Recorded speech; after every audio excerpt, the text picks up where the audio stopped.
গোয়ার নাইট ক্লাবে অগ্নিকাণ্ডের ঘটনায় গুরুতর প্রশাসনিক গাফিলতির ছবি প্রকাশ্যে। সল্ট প্যানের জন্য নির্ধারিত জমিতে বেআইনিভাবে চলছিল নাইট ক্লাব। ম্যাজিস্ট্রেট পর্যায়ে তদন্ত রিপোর্টে মিলল চাঞ্চল্যকর তথ্য। গত মাসে গোয়ার নাইট ক্লাবে অগ্নিকাণ্ডে পর্যটক সহ অন্তত 25 জনের মৃত্যু হয়।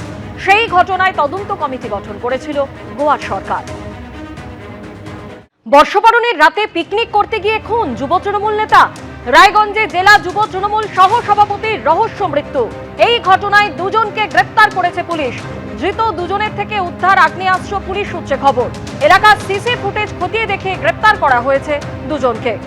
সরাসরি এই মুহূর্তে আমাদের প্রতিনিধি সুদীপ চক্রবর্তী আমাদের সঙ্গে রয়েছেন। সুদীপ, যেটা জানতে চাইবো যে কি উদ্দেশ্যে এই ঘটনা ঘটানো হলো, এখনো পর্যন্ত পুলিশ সূত্রে কি জানতে পারছো? কারণ দুজনকে গ্রেফতার করা হয়েছে এবং পুলিশ তাদের জিজ্ঞাসাবাদ করছে। দেখো স্বর্ণালী, তোমাকে বলি, বর্ষবরণের রাতে কিন্তু ঠিক এই জায়গাতেই পিকনিক করছিল যুব তৃণমূল সহসভাপতি। তারা এখানে তার বন্ধু বান্ধবের সঙ্গে এখানে পিকনিক করছিল। হঠাৎই 12টা বাজতে এক, সিসিটিভিতে যেই ছবি ধরা পড়েছে, রাত 12টা বাজতে 1 মিনিট নাগাদ সে এসে ওই তার বাড়ি থেকে এসে সেই এই পিকনিক স্পটে আসে এবং আসার পরে মিনিট 3-4 মধ্যেই কিন্তু ফের এখান থেকে সবাই কিন্তু দৌড়ে বেরিয়ে যায়। সেই সিসিটিভিতে ধরা পড়েছে। তারপরেই তাকে একটি টোটো করে স্থানীয় মানুষজন তাকে নিয়ে যায় রায়গঞ্জ মেডিকেল কলেজে। সেখানেই তার মৃত্যু হয়েছে। ঘটনার খবর পেয়ে কিন্তু ঘটনাস্থলে এসে পুলিশ সেই এলাকায় ঘিরে দিয়েছে। কিন্তু দেখতে পাচ্ছি এলাকায় এখনো ঘিরে দেখা হয়েছে। যেগুলো পিকনিকের যেসব সরঞ্জাম ছিল সেগুলো কিন্তু এখানে এখনো ওই অবস্থায় রয়েছে।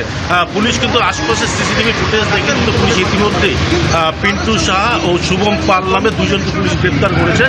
তাদেরকে রাতেই জিজ্ঞাসাবাদ করে কিন্তু তারা যে আগ্নেয়াস্ত্র ব্যবহার হয়েছে সেই আগ্নেয়াস্ত্রগুলো পুলিশ তাদেরকে জিজ্ঞাসাবাদ করতে এই এলাকা থেকে পুলিশ উদ্ধার করে আগ্নেয়াস্ত্রটিও নিয়ে যায়। পাশাপাশি পুলিশের তরফে যেটা জানানো হয়েছে যে এই যে ঘটনা, এই অনিচ্ছাকৃত এই ঘটনা ঘটে থাকতে পারে বলে পুলিশের প্রাথমিক অনুমান। তবে তাদেরকে জিজ্ঞাসাবাদের জন্য তাদেরকে কিন্তু রায়গঞ্জ জেলা আদালতে তোলা হয়েছে ইতিমধ্যে। তাদেরকে পুলিশ তরফে যেটা জানা হয়েছে, তাদের 7 দিনে পুলিশ রিমান্ডে নেওয়া হবে।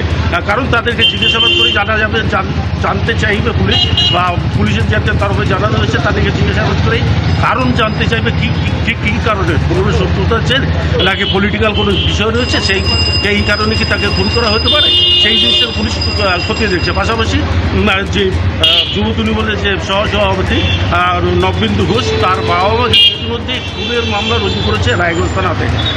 তার পরিবারের দাবি তাকে কোনো পুরনো শত্রুতা ছেড়ে তাকে খুন করা হয়ে থাকতে পারে। সেই জিনিসটা কিন্তু পুলিশ করে দিচ্ছে না।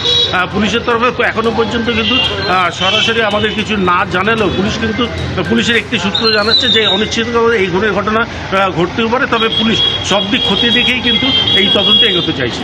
স্বর্ণালী, তুমি আমাদের সঙ্গে থাকো। ষড়যন্ত্র করে গুলি করে খুনের অভিযোগ করা হচ্ছে ওই মৃত তৃণমূল নেতার পরিবারের তরফে।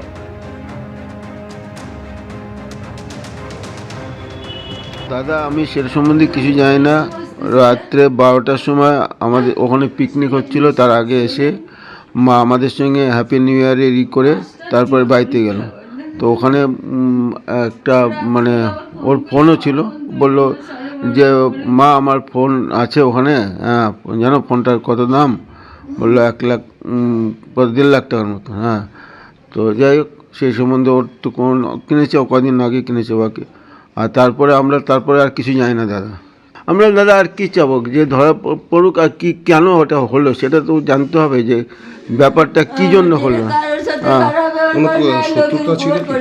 আপনি তো রায়গঞ্জে যার কাছে শুনবেন, যেখানে যাবেন, যে দোকানদারের কাছে যাবেন, কোনো সব। আমি একটা ছোট্ট দিচ্ছি দাদা, যখন কলেজে পড়তো একবার কলেজের ওর হাতে লাঠি দিয়ে মারছিল। তো আমি তখন চাকরি করতাম, আমি গাড়িতে পেপারটা পড়লাম ডালকোলাতে এসে, ডালকোলাতে বাংলা পেপার পাওয়া যায়, আমি এনজিপি থেকে আসছিলাম, পড়ে দেখি কি ওর হাতে এরকম। তো আমি ফোন করলাম, বললো না কিছু হয় না, এমনি হাতে অল্প চোট লাগছে। রাত্রিবেলা কিছু বললো না, রাত্রে বললো হ্যাপি নিউ ইয়ার করলো, আমাকে গলা জড়ায় ধরলো, ধরে আদর করে কপালে চুমু খেলো, কে বললো মা তুমি আমার ভগবান, মা তুমি আমার সাথে থেকো সবসময়, তাহলেই হবে। আমি বললাম বাবা তুই এত রাত্রে যাচ্ছিস? বললো আমি যাচ্ছি, আমার ফোন ছেড়ে আসছি ওখানটায়, ফোন নিয়ে আসবো, আর পিকনিক আছে। ওদিকে বাথরুমে গেছে, বাথরুমে ডেকে নিয়ে গিয়ে কে কী করলো কি জানি না, আমি কি বলবো। আপনার কি মনে হচ্ছে? মা ভাই কি মনে হচ্ছে? ওকে কি ষড়যন্ত্র করে ষড়যন্ত্র করেই করা হয়েছে, কারণ ও এখন সব পার্টি টার্টিতে যাচ্ছে না, এখন কোনো কিছু করে না, এখন দোকানদারি করছিল, বড় ছোট দোকান ছিল বড় করে দিলাম আমি, শান্তিভাবে দোকানদারি করছিল, বাড়িতেও সময় দিচ্ছিল, সব কিছু করছিল। কিছুদিন আগে তো ও একটা মানে পদ পেয়েছিল তার দল থেকে একটা, সেটা জানেন? জানি, সব জানি আমি। এখন কে শত্রুতা করে কি করলো আমরা কিচ্ছু জানি না। রাত 12:30 নাগাদ বাড়ির কাছে রক্তাক্ত অবস্থায় ওই তৃণমূল নেতার দেহ উদ্ধার হয়। বাড়ির কাছেই নবেন্দু ঘোষের রক্তাক্ত দেহ উদ্ধার। মৃত যুব তৃণমূল নেতার শরীরে একাধিক ক্ষতচিহ্ন রয়েছে। পুলিশ সূত্রে এমনই খবর।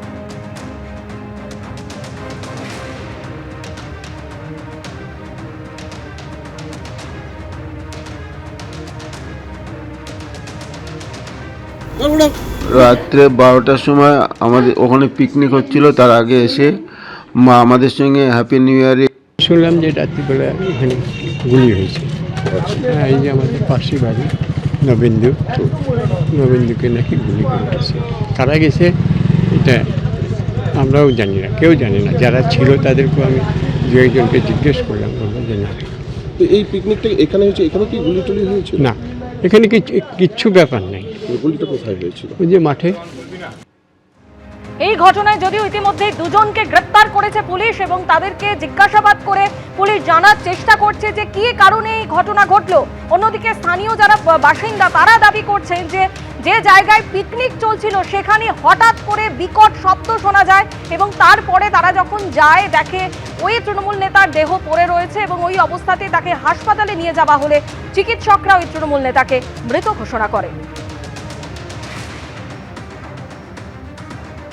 নবেন্দুদা তার বাড়ির সংলগ্ন কোনো একটা এরিয়ায় তার বন্ধু বান্ধব আর কিছু অপরিচিত মানুষদের সঙ্গে সেখানে একসাথে ছিল। এবার সেখানে একটা ঘটনা ঘটে, কি ঘটনা ঘটে সেটা এখনো আমরা ক্লিয়ার না, আমরা বুঝতে পারছি না। নবেন্দুদার মৃত্যুর সঙ্গে যারা যারা যুক্ত, যেভাবে যুক্ত, যেখান থেকে যুক্ত, তারা যেন শাস্তি পায়। সঠিক তদন্ত চাই, আমরা সিআইডি তদন্ত চাই, যেন এটার একটা সঠিক বিচার মানুষের সামনে আসুক। ওরা মমতা বন্দ্যোপাধ্যায়কে এবং তৃণমূল কংগ্রেসকেই আঘাত করে, হাতে না পারতে পারলে ভাতে মারে, টাকা বন্ধ করে দেয়, আবাসের টাকা, MGNREG এর খাটা টাকা, 100 দিনের খাটা টাকা। সেরকম তৃণমূল কংগ্রেসের কর্মীরাই, নেতৃত্বই সবচেয়ে বেশি মারা যায়। এর দায়, এর দায়িত্ব ইউনিয়ন গভর্নমেন্টের, জবাব তাঁরা দিতে পারবেন, দেশ তো তাঁরা চালাচ্ছে। এবিপি আনন্দ, এগিয়ে থাকে, এগিয়ে রাখে।